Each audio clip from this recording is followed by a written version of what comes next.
Sir, Meenakshi Natarajan Rajya Sabha అభ్యర్థి nomination తిరస్కరణకు గురైంది sir. ఒక కేసు విషయాన్ని దాచారు అన్న కారణంగా దీనికి రీజన్ ఏమైంది వచ్చేసి? అంటే ఇప్పుడు రిటర్నింగ్ ఆఫీసర్ చెప్పే కారణం ఏంటంటే తెలంగాణలో ఫైల్ అయినటువంటి ఒక కేసును ఆమె అఫిడవిట్లో మెన్షన్ చేయలేదు, ఇన్కంప్లీట్ ఇన్ఫర్మేషన్ ఇచ్చింది కనుక రిజెక్ట్ చేశామని అంటారు. లేదు, దానికి మీనాక్షి నటరాజన్ వాదన ఏంటి అంటే అసలు అది కేసే రిజిస్టర్ కాలేదు, అది కేవలం షోకాజ్ నోటీస్ మాత్రమే ఇచ్చారు, కోర్టు కూడా ఆ కేసును కాగ్నిజెన్స్లోకి తీసుకోలేదు, అంటే ఎఫ్ఐఆర్ కూడా దాఖలు కాలేదు, ఛార్జెస్ కూడా ఫ్రేమ్ కాలేదు, ఏది లేనప్పుడు ఎలా ఒక షోకాజ్ నోటీస్ ఇస్తేనే కేసును ఎలా రెఫర్ చేస్తారు ఎలా అని ఆమె వాదన. మనకు బేసిక్గా అర్థం కావాల్సింది అంటే ఎలక్షన్ లా ఏం చెప్తుంది, ఒక వ్యక్తిని పోటీకి ఫెసిలిటేట్ చేస్తానికి ఎలక్షన్ లా ఉంటుందా, ఒక వ్యక్తిని పోటీ చేయకుండా చూసేందుకు ఎలక్షన్ లా ఉంటుందా, ఒక ఓటర్ను ఓటు వేయించడానికి ఎలక్షన్ లా ఉంటుందా, ఓటు వేయకుండా ప్రివెంట్ చేస్తానికి ఎలక్షన్ లా ఉంటుందా?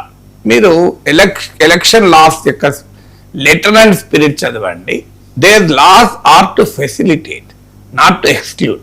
Unfortunately election commission of India వ్యవహార సరళి ఎలా ఉంది, ఇప్పుడు ఆ స్పెషల్ ఇంటెన్సివ్ రివిజన్లో కూడా చూడండి మీరు, ఓటర్లను ఎలా ఫెసిలిటేట్ చేయడం కన్నా కూడా ఓటర్లను జల్లెడ పట్టి ఎలా తొలగించాలి అంటే ఓటు వేయకుండా ఎలా చూడాలి అనే తాపత్రయమే కనబడుతుంది.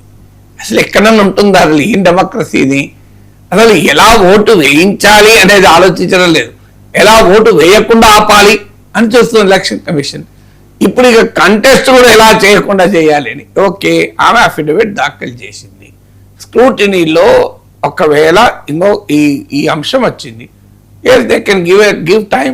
మీరు రేపటి వరకు మీరు ఆ కేసు వివరాలు జత చేయండి అని అడగచ్చు కదా, ఏముంది అందులో? ఇప్పుడు మీరు యూనివర్సిటీలో అడ్మిషన్కి వెళ్తారు, ఒక సర్టిఫికెట్ ఉండదు, మేము ఏం చెప్తాం, మీరు వారం రోజులు టైం ఇస్తాం, ఈ వారం రోజుల్లో సర్టిఫికేట్ తెచ్చుకోండి అని ఇస్తాం, ఏముంది అందులో? ఇప్పుడు నేను కూడా ఎమ్మెల్సీగా నామినేషన్ వేసాను, నేను నామినేషన్ వేసినప్పుడు నేను యూనివర్సిటీలో ప్రొఫెసర్ను, యూనివర్సిటీకి లో టీచర్ రిజైన్ చేయాల్సిన అవసరం లేదు, గవర్నమెంట్ ఎంప్లాయీ అయితే రిజైన్ చేయాలి కానీ యూనివర్సిటీ ఎంప్లాయీ రిజైన్ చేయాల్సిన అవసరం లేదు. దీనిపైన అనేక కోర్టు తీర్పులు కూడా, సుప్రీంకోర్టు తీర్పులు కూడా ఉన్నాయి. నేను నామినేషన్ వేసాను, ఎవరు అభ్యంతరం చెప్పలేదు, ఎక్కడ నోబడీ హాజ్ అబ్జెక్టెడ్. నేను నామినేషన్ వేసి వచ్చాను, అయిపోయింది, స్క్రూటినీలో కూడా ఎవరు అబ్జెక్షన్ చెప్పలేదు. నేను వెళ్ళొచ్చాక ఇంకో అభ్యర్థి స్క్రూటినీ జరుగుతుంటే మీకు అక్కడ, అది కూడా టీచర్ కాన్స్టిట్యున్సీ అభ్యర్థి స్క్రూటినీ జరుగుతుంటే అక్కడ ఇంకో యూనివర్సిటీ ప్రొఫెసర్ నామినేషన్ వేస్తే వాళ్ళు ఎవరో అబ్జెక్ట్ చేశారు. అబ్జెక్ట్ చేసినాక మళ్ళీ నాది ముందుకు వచ్చింది. మరి అప్పుడు నాగేశ్వర్ సార్ మీరు అబ్జెక్ట్ చేయలేదు కదా, ఆయన కూడా యూనివర్సిటీలో ప్రొఫెసరే కదా, నేను యూనివర్సిటీ ప్రొఫెసర్ అయితే నాది అబ్జెక్ట్ చేస్తున్నారు, మరి ఆయన యూనివర్సిటీ ప్రొఫెసర్, మరి ఎలక్షన్ రిటర్న్ అన్నాడు, ఎవరు అబ్జెక్ట్ చేయలేదు అంటారు. ఇప్పుడు మిమ్మల్ని అబ్జెక్ట్ చేశారు కనుక మీ స్క్రూటినీకి వచ్చింది అంటారు. నేను వెంటనే స్క్రూటినీ అయిపోయి సగం దూరం ఇంటికి వచ్చా, నాకు ఫోన్ వచ్చింది, సార్ రేపు ఒక్కసారి వచ్చి కలవండి సార్, ఇలా అబ్జెక్షన్ వచ్చింది అని. అదేంది ఇంతకుముందు స్క్రూటినీలో రాలే కదా అని అన్నాను. మీరు వెళ్ళిపోయాక ఇలా జరిగింది సార్ అని. ఏముంది, నెక్స్ట్ డే వెళ్ళాను, మళ్ళీ స్క్రూటినీలో మళ్ళీ అడిగారు, ఏంటి మీరు యూనివర్సిటీ ఎంప్లాయీ కదా, నువ్వు గవర్నమెంట్ కదా అంటే, కాదు యూనివర్సిటీ గవర్నమెంట్ కాదు, ఇంకో ఇది కేసులా, మీరు సుప్రీంకోర్టు ఇచ్చిన జడ్జిమెంట్లు ఇవి, హైకోర్టు ఇచ్చిన జడ్జిమెంట్లు ఇవి అని మొత్తం చెప్పాను. చెప్పినాక సంజయ్ జాజు అని ఆయన రిటర్నింగ్ ఆఫీసర్, ఆయన ఏమన్నాడు, ప్రొఫెసర్ అయితే ఇవన్నీ నాకు సంబంధించింది కాదు, I will refer it to the election commission of India and legal adviser to the election commission recommend చేసి ఆయన డిసిషన్ ఫైనల్ అన్నాడు. So election commission of India legal అడ్వైజర్కు రెఫర్ చేశారు, 1 day టైం తీసుకున్నారు, అతను ప్రొఫెసర్ నాగేశ్వర వాదన కరెక్ట్ అని clear చేశారు, నామినేషన్ క్లియర్ అయిపోయింది. అంటే ఒక 3 daysలో నాకు ఫెసిలిటేట్ చేసి నా నామినేషన్ క్లియర్ అయింది, రిజెక్ట్ చేయలే కదా. So idea of the returning officer ఎప్పుడు ఉండాలి, రిజెక్ట్ చేస్తానికి ఉండకూడదు, they should ensure that the candidate contest. ఇక్కడ మీనాక్షి నటరాజన్ ఎలా పోటీ చేయకుండా ఆపాలి, అసలు ఇది కదా కుట్ర. సో ఈ కుట్రలో భాగంగా రిటర్న్ ఆఫీసర్ కేసు లేదన్నారు, ఆమె ఏమంటోంది, అసలు ఇది కేసే కాదు, షోకాజ్ నోటీసు. షోకాజ్ నోటీస్కి ఎందుకు మెన్షన్ చేస్తారు? ఇప్పుడు ఆ కేసు రిజిస్టర్ కావడమే సరిపోదు కదా, ఆ కేసు రిజిస్టర్ ఆమెకు నోటీస్ సర్వ్ కావాలి. ఆ నోటీస్ సర్వ్ కాకపోతే తెలిసే అవకాశమే ఉండదు కదా. ఇప్పుడు మన మీద ఎవరో ఎక్కడో కేసు పెడతాను, ఆ కేసు మనకు నోటీస్ సర్వ్ అయితేనే కదా తెలిసేది. నాకు కేసు ఎఫ్ఐఆర్ దాఖలు కదా ఆమంటోంది. ఇవన్నీ డాక్యుమెంటరీ ఎవిడెన్స్ ఉంటుంది. ఇవాళ పత్రికలు వచ్చింది అయితే తెలంగాణ ప్రభుత్వం కూడా ఆమెకు ఏ కేసు లేదు తెలంగాణలో అంటోంది. సో మనకు తెలియదు ఇప్పుడు ఏది నిజమో నాకు తెలియదు. కానీ నా పాయింట్ ఏంటంటే ఇప్పటికీ మీనాక్షి నటరాజన్ చెప్తున్నట్లు అది షోకాజ్ నోటీసేనా, అసలు ఎఫ్ఐఆర్ దాఖలు కాలేదా కాంగ్రెస్ వాళ్ళు చెప్తున్నా నాకు తెలియదు. బట్ రిటర్నింగ్ ఆఫీసర్ అయితే రిజెక్ట్ చేయాల్సిన అవసరం లేదు. You can give time. ఇప్పుడు ఒక 1 day టైం ఇవ్వండి, ఏమవుతుంది? ఎలక్షన్ రేపు పొద్దున్నే లేదు కదా. ఓకే, 1 day టైం ఇచ్చి మీరు మీ డాక్యుమెంటరీతో రండి, అది షోకాజ్ నోటీసా, అది ఎఫ్ఐఆర్, లెటర్స్ ఎగ్జామిన్, అబ్జెక్షన్ చేసిన వాళ్ళు మీరు రండి, మీరు ఆ కేసు డీటెయిల్ తీసుకొని రండి, ఆమె కేసు డీటెయిల్ తీసుకొని వస్తుంది, ఇద్దరు వాదనలు చూస్తాం, ఒక నిర్ణయానికి వస్తామని చెప్పచ్చు కదా. వెంటనే రిజెక్ట్ చేశాడు.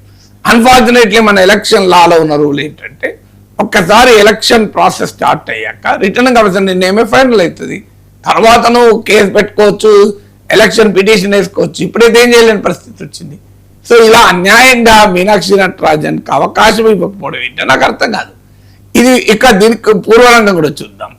మధ్యప్రదేశ్లో ఒక బీజేపీకి 2 గెలిపించుకోవడానికి మాత్రమే స్ట్రెంత్ ఉంది. 3 అభ్యర్థులు పెట్టారు. అది స్ట్రెంతే లేకపోయినా పెట్టారు. పెట్టిన తర్వాత ఎందుకు పెట్టారు? కాంగ్రెస్ ఎమ్మెల్యేలను పోచింగ్ చేద్దాం, తమ వైపు తిప్పుకుందాం, డబ్బులు ఇచ్చి రకరకాల బెదిరించి కేసులు సిబిఐ, ఈడీ, ఐటీ ఇవన్నీ పెట్టి అనుకున్నారు. వాళ్ళు ఎవరు కూడా కదలలేదు, మెదలలేదు. వాళ్ళందరినీ తీసుకొచ్చి కర్ణాటకలో ఉంచింది కాంగ్రెస్ పార్టీ. ఒక్క ఎమ్మెల్యే కూడా తమ వైపు తిరగకపోవడం వల్ల తమ 3rd క్యాండిడేట్ ఓడిపోవడం క్లియర్ అని బీజేపీకి అర్థమైన తర్వాత దీన్ని మొదలుపెట్టారు. దీన్ని మొదలుపెట్టినప్పుడు మీనాక్షి నటరాజన్ నామినేషన్ తిరస్కరించేలా చేశారు. మీనాక్షి నటరాజన్ ఇదే అందరికీ తెలుసు, మన తెలంగాణ పార్టీ ఇన్ఛార్జిగా మంచి పేరు తెచ్చుకున్నారు. ఆమె చాలా గాంధేయవాదిగా పేరు, సింప్లిసిటీ పేరు. ఈ చిల్లర రాజకీయాల్లో కూడా ఆమె ఇన్వాల్వ్ అయినట్టు లేదు. ఎప్పుడు కూడా చాలా డిగ్నిఫైడ్ ఉమెన్గా, డిగ్నిఫైడ్ లేడీగా వ్యవహరిస్తా. రాజకీయాల్లో దిగజారిపోయిన విలువలకు కూడా ఆమె రిప్రజెంట్ చేయదు. రాజకీయాల్లో కాస్త అరుదుగా ఉండే వాల్యూస్ ఆమె రిప్రజెంటేటివ్గా ఆమెకు పేరు అది. ఆమె చాలా గాంధీ భవన్కి వచ్చినప్పుడు కూడా ఆమె హంగామా లేదు, అడావుడ్ లేదు. ఆమె ప్యూర్లీ కాంగ్రెస్ పార్టీకి లాయల్ కార్యకర్త. So very simple life, public లైఫ్లో కూడా చాలా ఒక ఐడియల్ పొలిటీషియన్గా ఆమె పేరుంది. ప్రత్యర్థులు కూడా అదే చెప్తున్నారు కదా.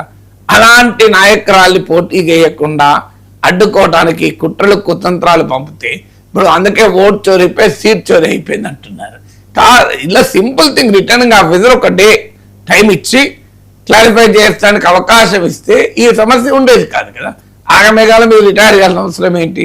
ఇప్పుడు ఇంకా వేరే వాళ్ళకి టైం ఇలాగే ఇచ్చారు. రిటర్నింగ్ ఆఫీసర్ కూడా పేపర్లు వచ్చింది. వాళ్ళ నా అనుభవమే చెప్పాను. నాకే 2 రోజులు 3 days పట్టింది.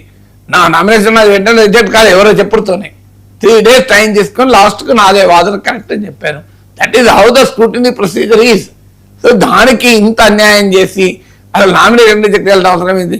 నిజంగానే కేసు అనుకోండి, అప్పుడు చేసుకోవచ్చు కదా నామినేషన్ రిజెక్ట్. ఆగమేఘాల మీద చేయాల్సిన అవసరం లేదు. పైగా బీజేపీ ఇంకో తిరకాసు పెట్టింది.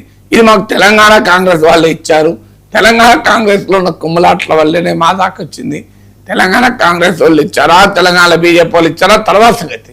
ఇష్యూ వల్ల కేసు నిజమైతే ఆమె మెన్షన్ చేయకపోతే తప్పు, కేసు నిజం కాకపోతే మెన్షన్ చేయకపోతే తప్పు లేదు. అయినా ఏంటిది, వాట్ ఈజ్ రాంగ్? ఇవన్నీ పొలిటికల్ కేసులే. ఆమె క్రిమినల్ కేసులా, ఏమైనా దొంగతనం చేసిందా, దోపిడీ చేసిందా, తీవ్రవాద చర్యలకు పాల్పడిందా? Simple nominal cases. అఫిడవిట్ ఎందుకు పెట్టారు? ప్రజలకు తెలుసుకునే సమాచారం. ఒక అభ్యర్థి పోటీ చేసినప్పుడు ఆ అభ్యర్థి ఆస్తిపాస్తులు ఏంటి, ఆ అభ్యర్థి విద్యార్హతలు ఏంటి, అభ్యర్థి వెనకాలన్న క్రిమినల్ కేసులు ఏంటి, వీటి సమాచారం ఓటర్కు తెలియాలి. ఈ సదుద్దేశంతో పెట్టిన రూల్ను ఒక అభ్యర్థిని పోటీ చేయకుండా చేసేందుకు వాడుకుంటే ఎట్లా? ఇంతకన్నా అన్యాయం ఉంటుందా? సరే, ఇక తెలంగాణలో చూస్తే రేవంత్